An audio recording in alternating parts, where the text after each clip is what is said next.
So there are a lot of things regarding Linux and technology in general that really bother me, that just don't make any sense to me. There are a lot of things that Linux applications or just general technology, web applications, mobile applications, there's certain things that these programs either do or don't do that just really drive me nuts. I'm sure some of these probably make you guys a little angry too. Let's start with some of the things about Linux that have always kind of bothered me a little bit. As a longtime Arch Linux user, right? I use a lot of Arch Linux based distributions. I know a lot of you guys also do. And every single Arch Linux user installs packages from the AUR, right? Every single one of us, including probably all of the Arch Linux devs themselves, including all of the Pac-Man devs. They probably all have packages from the AUR installed. Why is Pac-Man not able to just install packages from the AUR for us? Why don't they have the AUR enabled out of the box by default on Arch Linux with Pac-Man? Why can't you just give Pac-Man a special command, right? Just don't install anything from the AUR without the user knowing it's from the AUR because they want to protect the user, right? I get that, but still, just allow Pac-Man to handle that for me. Why do I need to go download the package build myself and then run make package and go through all the hassle? Or I have to install a third-party AUR helper like Yay or Paru? That has never made any sense to me, and I bet every single one of you Arch Linux users has probably never really made sense to you guys either. Another one that really drives me nuts is GUI file managers on Linux. Is your graphical file managers. Why don't they allow you to do what you want to do in that file manager? And specifically, anything that requires root privilege, sudo privileges. Like if I want to download some font from, I don't know, Google Fonts, right? And then I want to drop it in my GUI file manager in /user/share/fonts. Why can't I do that? None of these GUI file managers will let me do that because they're going to throw up a dialogue saying, you don't have permission to do this. Okay, well, give me permission. Prompt me for my sudo password. Let me give you my sudo password, letting you know that, hey, I want you to do this. I'm giving the password to do this. I should have permission to do this. They don't do that, right? They're trying to protect the user, I guess, from himself. They don't even want to give the user an option to play around in the root file system. And I think that is a step too far, right? In a lot of ways, I think it's that kind of stuff that really holds Linux back. Another general Linuxy kind of problem, well, really another general computer kind of problem, is we often have to wait too long for things on our computers.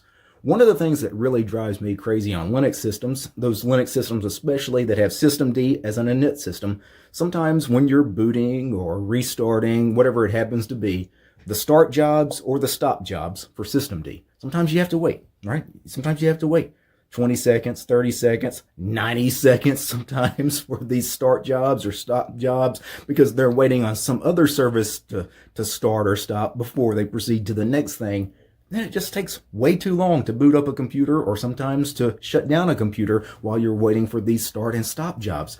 And we shouldn't have to do that. And it's not just this kind of waiting with systemd. I think one of the things, copying large files around on Linux is also a big deal. Those of you that have ever, you probably all have done this, copying really large files to really slow media, right? So a drive, not necessarily like a SSD drive or even a hard drive, sometimes to flash memory, things like this.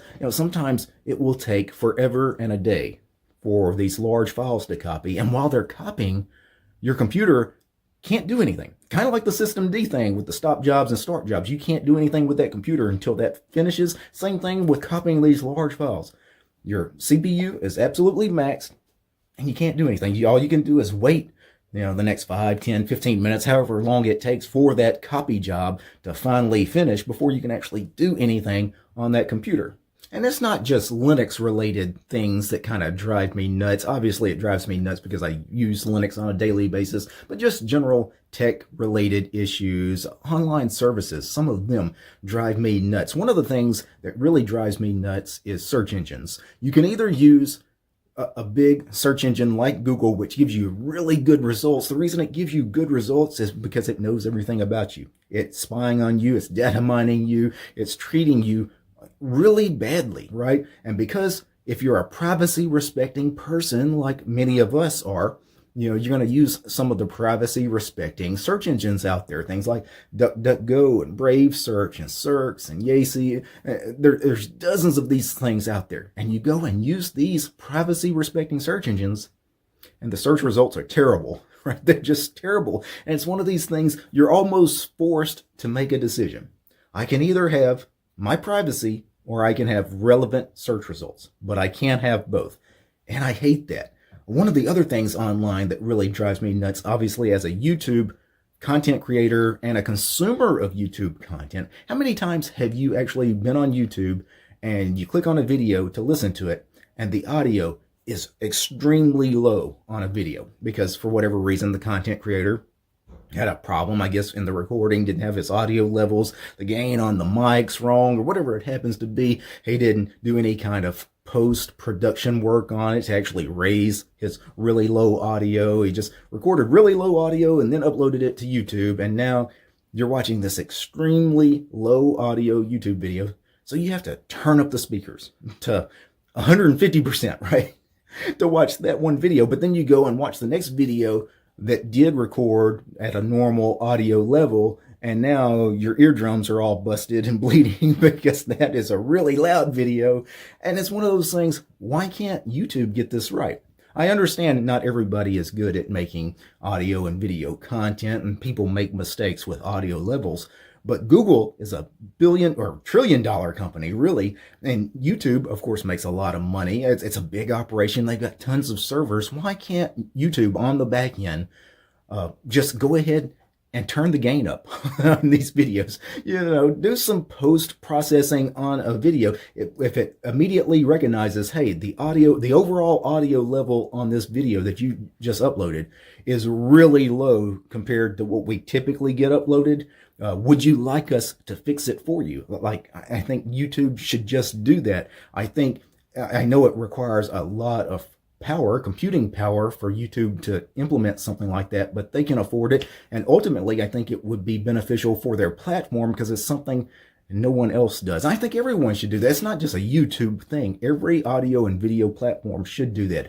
I go to the gym all the time. I listen to podcasts, and one podcast will record at a normal audio level, and the next one, the guy doesn't have the mic turned up. Again, I'm listening on my phone, and I've got to crank up the volume all the way to 100% on my phone to listen to this one podcast episode. And then the next one, I literally have to yank the headphones out of my ears because I'm about to go deaf when it starts playing the next one. I think these big podcast platforms like Spotify and the iTunes Store and Google Play Store, they could all fix this on their end with some kind of post-processing, or at the very least, when these people upload these really low audio podcasts or videos, whatever it happens to be, at least let these people know, hey, this thing you just uploaded, the audio is not good. You probably should go back and fix it, because a lot of people, when they upload these really low audio quality videos or podcasts, they don't actually know it's that way. And the reason is a lot of people just upload these things without ever really editing them in any way. So they never actually check how the recording went.